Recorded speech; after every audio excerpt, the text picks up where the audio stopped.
नमस्कार, आप देख रहे हैं नेशन न्यूज 18 और मैं हूं आपके साथ ज्योतिका। उत्तर प्रदेश के गाजियाबाद जिले में एक वृद्ध नागरिक अपनी पैतृक भूमि पर कई सालों से अवैध कब्जे के खिलाफ न्याय की आस लगाए बैठे हैं। राकेश वत्स नामक इस सीनियर सिटीजन का आरोप है कि स्थानीय प्रशासन और लेखपाल की मिलीभगत से उनकी जमीन पर कब्जा हो गया है और कोर्ट के आदेश के बावजूद कोई कार्रवाई नहीं हो रही। आला अधिकारियों के ऑफिसों के चक्कर लगाते लगाते थक चुके राकेश वत्स ने कहा कि अब बस एक ही रास्ता बचा है आत्महत्या का। आइए जानते हैं इस मामले की पूरी कहानी। आपको बता दें कि गाजियाबाद के इंदिरापुरम निवासी राकेश वत्स, जो एक वृद्ध सीनियर सिटीजन है, अपनी पैतृक भूमि के लिए महीनों से जूझ रहे हैं। उनका परिवार मूल रूप से ग्राम डिडौली तहसील मोदीनगर के निवासी था। खसरा नंबर 674 भूमि संयुक्त परिवार की थी, जिसमें 4 दीवारी, 2 कमरे और एक पुश्तैनी कुआं शामिल है।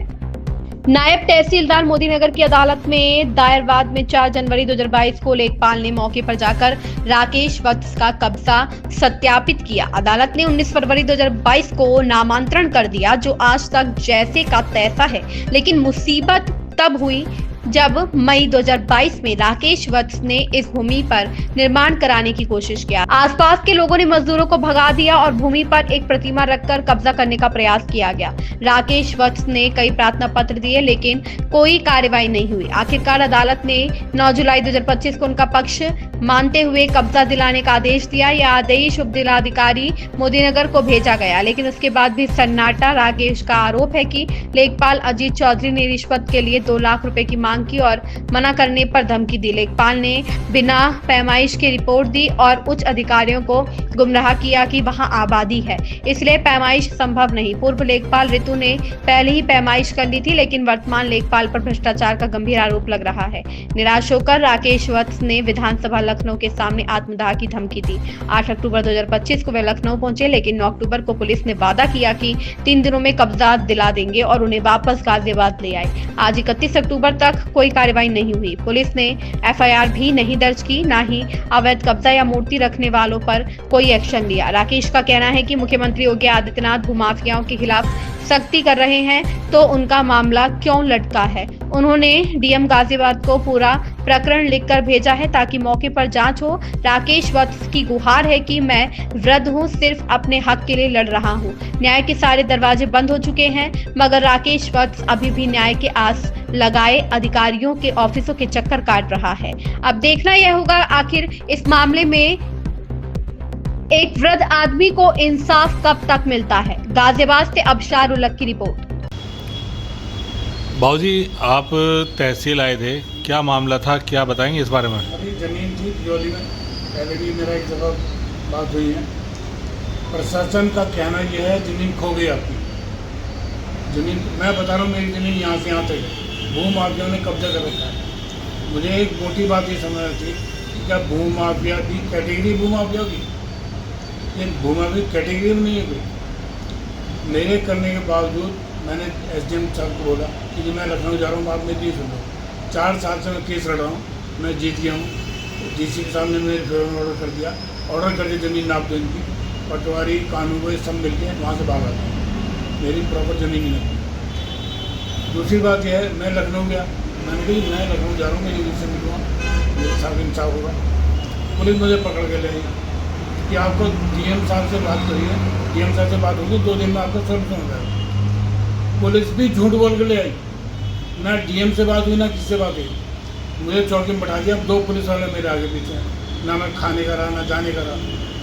2 दिन से तहसील चेक कर रहा हूँ, एसडीएम साहब नहीं है। एसडीएम साहब को एप्लीकेशन दे दी, पूरी डिटेल ली थी कि मैं ये है, मैं परेशान हूँ, 70 साल नहीं रहूँ ना, क्या करूँ। मुझे प्रशासन आत्महत्या की तरफ प्रेरित कर रहा है। उन्होंने कहा कि हम कमेटी बनाएंगे। मुझे कोई अनपढ़ आदमी है बता दे, ज़मीन को ढूंढने के लिए हिंदुस्तान में कमेटी बनी हुई सिजरा नहीं है, क्या नहीं प्रशासन के पास में ज़मीन ढूंढी जाती। मुझे बेवकूफ़ बना रहे हैं सब, ये भ्रष्ट अधिकारी बैठे हुए हैं। पुलिस क्या करेगी? पुलिस का इसमें पुलिस तो जब अनुशासन की खड़ी है, पुलिस एक डिसिप्लिन के लिए खड़ी होती है, पुलिस थोड़ी नापेगी मेरी। मेरी ज़मीन ने भी ना भाई, बताओ मेरी ज़मीन में कब्जा कर रखा है ये लोग, नाम दे रहा हूँ, कोर्ट में कभी आते नहीं हो, खत्म हो गया, केस खत्म कर दिया। डीजी साहब बोल रहे हैं इनको कब्जा दिलवाओ, क्यों कब्जा दिलवाए? मुझे यही बात समझ आई। कमिश्नरेट पे अगर ये जुडिशरी है तो कमिश्नरेट क्यों नहीं मुझे कब्जा दिलवाते? कितने साल हो गए आपको इस केस को? 4 साल हो गए मुझे। 4 साल हो गए। तो आपको किसी अधिकारी के द्वारा कोई संज्ञान इसमें? कुछ नहीं, दाएं बाएं टाएं बाएं इधर उधर की बात करके मुझे टरका रहे हैं। किससे डर रहे हैं, क्यों डर रहे हैं, ये पता नहीं आता। एक तरफ बुलडोजर घूम रहा है, कहीं यहाँ बुलडोजर कहाँ जाता? तो जिस तरीके से आप देख रहे हैं कि आपके साथ इस तरह से व्यवहार किया जा रहा है, लापरवाही देख रहे हैं। मुझे सिर्फ मोटा मोटी ये कहना है, मुझे प्रशासन आत्महत्या की तरफ प्रेरित कर रहा है। मेरे पास कोई समाधान नहीं है। सबसे मैं कह चुका हूँ, सीएम को लेटर डाल चुका हूँ, डीसीपी को लेटर डाल चुका हूँ, जिलाधिकारी को 4 लेटर डाल चुका हूँ और डिटेल में लिख के डाला।